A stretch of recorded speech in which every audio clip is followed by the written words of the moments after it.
တနင်္လာသားသမီးမိတ်ဆွေတွေအားလုံးအတွက်2026ခုနှစ်ဧပြီလ4လပိုင်းအတွက်ကံကြမ္မာစိုးကောင်းနှင့်တလစာဆောင်ရန်ရှောင်ရန်တွေကိုကျွန်တော်ပြောပြပေးသွားမှာပဲဖြစ်ပါတယ်တနင်္လာသားသမီးတွေကဒီ4လပိုင်းမှာမိတ်ဆွေတို့အနေနဲ့အတွေးတွေအားပြိုင်နေတတ်တယ်မိတ်ဆွေတို့အနေနဲ့အတိတ်ကံရဲ့အထောက်ပံ့ကောင်းကံကောင်းခြင်းတွေမမျှော်လင့်မဲနဲ့ဒီ4လပိုင်းတလတာမှာရရှိတတ်တယ်လက်ရှိလုပ်နေတဲ့အလုပ်ထက်အလုပ်သစ်တွေကိုလောက်ကင်လိုသောစိတ်တွေမိတ်ဆွေတို့ရဲ့စိတ်မှာဖြစ်ပေါ်နေတတ်ပါတယ်အလုပ်လျှောက်ထားသောသူများအခက်ခဲအနှဲငယ်လေးတွေကြော်ဖြတ်ပြီးမှအဆင်ပြေမှုတွေရရှိမယ်မိတ်ဆွေတို့အနေနဲ့ဒီ4လပိုင်းမှာလုပ်ငန်းသစ်တိုးချဲခြင်းအသစ်စတင်ခြင်းတွေမပြုလုပ်သင့်ဘူးဒီ4လပိုင်းမှာမိတ်ဆွေတို့အနေနဲ့လုပ်ငန်းအသစ်စမယ်ကြံလိုက်တိုင်းလုပ်ငန်းဟောင်းကပြဿနာလေးတွေပေါ်လာတတ်ပါတယ်မိတ်ဆွေတို့အနေနဲ့တတိထားရမှာကဒီ4လပိုင်းတလတာမှာလုပ်ငန်းအနေနဲ့ပတ်သက်ပြီးတော့ဒဇွတ်ထိုးလှုပ်ဆောင်မှုကြောင့်အမားပေါ်အမားစင်တာမျိုးလေးတွေကြုံရတတ်ပါတယ်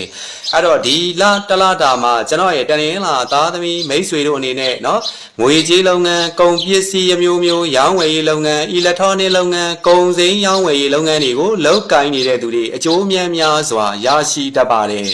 ကျွန်တော်ရဲ့တနင်္လာသားသမီးမိတ်ဆွေတွေငွေကံအားကောင်းမယ်လက်လာပါတွေပွင့်လန်းနေတာမျိုးလေးတွေနဲ့ကြုံရမယ်သို့တော့ကံကောင်းတာကကျွန်တော်ရဲ့တနင်္လာသားသမီးမိတ်ဆွေတွေဒီ4လပိုင်းမှာเนาะကုံစရာရှိရင်ရစရာလမ်းကြောင်းလေးတွေပေါ်လာမယ်မိတ်ဆွေတို့အနေနဲ့ထီစုเนาะပေါက်ထာမျိုးလေးတွေထီစုကြီးပေါက်ထာမျိုးလေးတွေနဲ့လည်းကြုံရတတ်ပါတယ်အဲ့တော့တနင်္လာသားသမီးတွေဒီ4လပိုင်းမှာအချစ်ရေးမှာเนาะရန်တပန်းပွင့်နေတတ်တယ်မိမိရဲ့စိတ်မတည်ငြိမ်မှုကြောင့်ချစ်သူနဲ့ပြဿနာဖြစ်เสียအကြောင်းကိစ္စလေးတွေနဲ့ကြုံရတတ်ပါတယ်ဒီ4လပိုင်းမှာတနင်္လာသားသမီးမိတ်ဆွေတွေအချစ်ရေးမှာเนาะတည်တည်ငြိမ်ငြိမ်လေးနဲ့ပဲနေထိုင်သင့်ပါတယ်အိမ်အောင်ရှင်တွေဒီ4လပိုင်းမှာမိတ်ဆွေတို့ရဲ့အိမ်အောင်ရေးမှာအရင်ကဖြစ်ပေါ်ခဲ့တဲ့ပြဿနာဟောင်းလေးတွေပေါ်လာတတ်ပါတယ်မိတ်ဆွေတို့အနေနဲ့တပားသူရဲ့စကားကိုနားထောင်ပြီးတော့အမားလေးတွေလုံးမိတတ်တယ်အဲ့တော့မိသားစုအတွင်းမှာလည်းပဲညီကိုမောင်နှမကိုအကြောင်းပြုပြီးတော့စိတ်ပူပန်စရာအကြောင်းကိစ္စတွေနဲ့ကြုံရတတ်ပါတယ်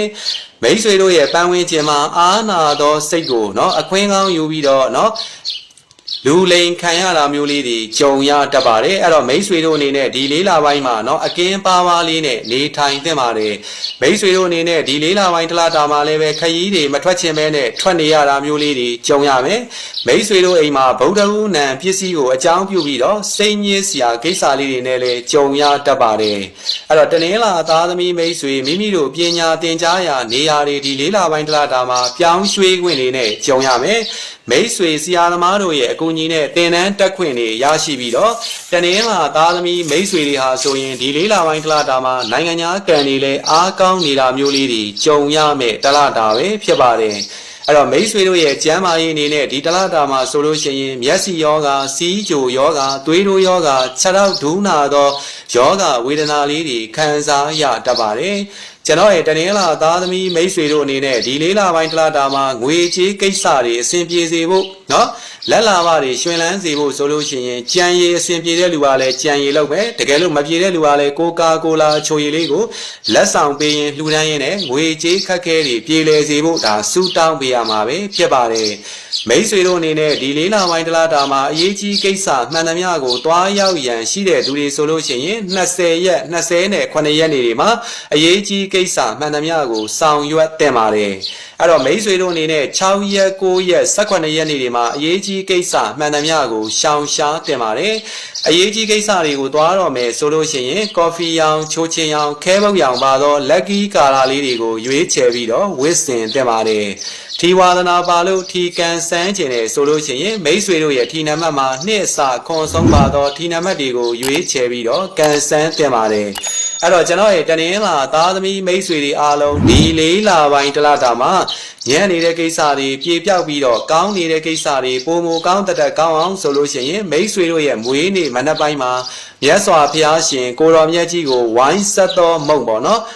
်မုံဝိုင်းဝိုင်းလေးတွေဘာမုံမဲ့ဖြစ်ပေါ့နော်အဲ့ဒီမုံကို10ခုလူတန်းပြီးတော့မိတ်ဆွေတို့မှာကြုံတွေ့နေရတဲ့အခက်အခဲတွေပြေလည်စေဖို့စူတောင်းပေးရမှာပဲဖြစ်ပါတယ်ကျွန်တော်ရဲ့တနင်္လာသားသမီးမိတ်ဆွေတွေအားလုံးဧပြီလတလတာမှာကံကောင်းခြင်းမင်္ဂလာဖျားဖျားနဲ့ပြည့်စုံပြီးတော့အလောက်ကင်တွေလည်းအဆင်ပြေပါစေစိတ်ချမ်းသာခြင်းကိုယ်ကြီးချမ်းသာခြင်းနဲ့လည်းပြည့်စုံပြီးတော့ငွေကြေးလက်လာပါတွေလည်းရှာရဖွေရတာတွေလွယ်ကူပြီးတော့အစုလိုက်ပြုံလိုက်ဝင်ပါစေလို့ကျွန်တော်စူတောင်းမြတ်တာပို့သားရင် တနင်္လာသားသမီးမိတ်ဆွေတွေအားလုံးအတွက်တလစာဟောစရန်ဗီဒီယိုဖိုင်လေးကိုကျွန်တော်ဒီနေရာမှာပဲအဆုံးသတ်ပါတယ်အားလုံးကိုကျွန်တော်ကျေးဇူးတင်ပါတယ်